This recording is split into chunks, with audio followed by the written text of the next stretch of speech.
নমস্কার বন্ধুরা, welcome to অপর্ণার kitchen. চলে এলাম প্রতিদিনের মতো নতুন কিছু রেসিপি শেয়ার করতে। আজ দেখাবো বাসন্তী পোলাও আর চিকেন কষা। তো বানানোর জন্য কি কি লাগবে চলুন দেখে নেওয়া যাক। এরকম পারফেক্ট বাসন্তী পোলাও বানানোর জন্য এখানে প্রথমে আমি চিকেন কষা বানাবো। চিকেন কষা বানানোর জন্য এখানে পেঁয়াজ, আদা, রসুন এটা শুকনো খোলায় নেড়ে একটা টমেটো দিয়ে দেবো, এরকমভাবে নেড়ে নেবো। আর কিছু কাঁচা লঙ্কা আমি পরে নেড়ে নিয়েছি, সেটা আপনাদের দেখানো হয়। এখানে 1 কিলো চিকেন টক দই আর সরষের তেল দিয়ে ম্যারিনেট করে রেখে দেবো। এখানে আলুগুলো ভেজে নিচ্ছি, নেওয়ার পরে মশলাটা পেস্ট করে নেবো। নেওয়ার পরে এদিকে কড়াই সরষের তেল দিয়ে মাংসটা আমি হালকাভাবে ভেজে নেবো।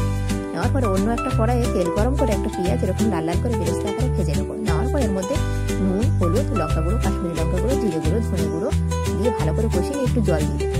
জল দেওয়ার পরে সেই মশলাটা দিয়ে দেবো। মশলাটা কষিয়ে নেওয়ার পরে চিকেনটা দিয়ে দেবো। উপর থেকে চিকেনটা দিয়ে এখানে নাড়াচাড়া করে সেই আলু আর কাঁচা লঙ্কা দিয়ে দেবো। এখানে কিছু চেরা কাঁচা লঙ্কা আর আলু ভেজে রাখাটা দিয়ে দেবো। দিয়ে নাড়াচাড়া করে এখানে গরম জল ব্যবহার করবো। গরম জল দিয়ে ভালো করে আমি সেদ্ধ করে নেবো। মানে মাংস ফুটিয়ে নেওয়ার পরে এখানে গরম মশলা আর চিনি দিয়ে নামিয়ে নেবো। তো রেডি হয়ে গেছে চিকেন কষা। এই বাসন্তী পোলাও বানানোর জন্য এখানে দেখুন 1 কাপ চাল নিয়েছি। কাপ চাল ভালো করে ধুয়ে নেবো। এখানে আপনারা চাইলে পরিমাণে বেশি করতে চাইলে বেশি চাল নেবেন, আমি এখানে কম করবো, কম চাল নিয়েছি। 1 কাপ চাল ভালো করে ধুয়ে নিয়ে এখানে হলুদ, আদাটা আমি গ্রেট করে নিয়েছি আর 1 চামচ ঘি দিয়ে ভালো করে মাখিয়ে রেখে দেবো। তা চলুন, আধ ঘন্টা কিন্তু রেখে দিয়েছি। চলুন রেখে দেওয়া যাক। আমি রেখার পরে কিন্তু রান্নাটা শুরু করছি।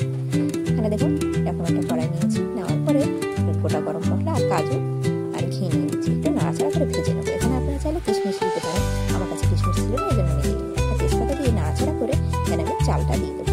এরপর চালটা কিন্তু ভালো করে নাড়াচাড়া করে দেখুন যতক্ষণ ঝরঝরে হয়ে যায় আমি ততক্ষণ কিন্তু নাড়তেছি।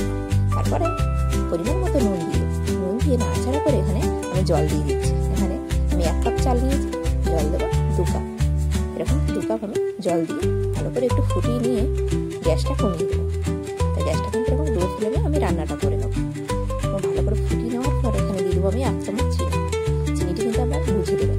আমি কিন্তু 1 চামচ চিনি দিয়েছি, এটা পারফেক্ট মিষ্টি হয়। মানে যারা অল্প মিষ্টি মানে ব্যালেন্সটা ঠিক করতে চান অল্প দেবেন, যারা বেশি খান 1 চামচ দিয়ে দেবেন। দেওয়ার পর এটা আমি নাড়াচাড়া করে এরকম চাপা দিয়ে কিন্তু রেখে দেবো। দেখার পরে এবার হয়ে গেছে। এবার গ্যাসটা আমি বন্ধ করে দিয়ে এবার এরকমভাবে রেখে দেবো। গ্যাসটা কিন্তু আমি 1 মিনিট রেখে দিয়ে আমি গ্যাসটা বন্ধ করে দিয়েছি। বন্ধ করে দিয়ে 5 মিনিটের পরে দেখুন ফিরে এসেছি। রাইসটা শুরু দেখুন ঝরঝরে একদম পারফেক্ট বাসন্তী পোলাও রেসিপি। এভাবে আপনারা বাড়িতে বানান আর সবাইকে খাওয়ান, আর এভাবে বাসন্তী পোলাও উপভোগ করুন। রেসিপিগুলো ভালো লাগলে লাইক, কমেন্ট, শেয়ার, সাবস্ক্রাইব করে দিন। আজকে এইটুকু, টাটা।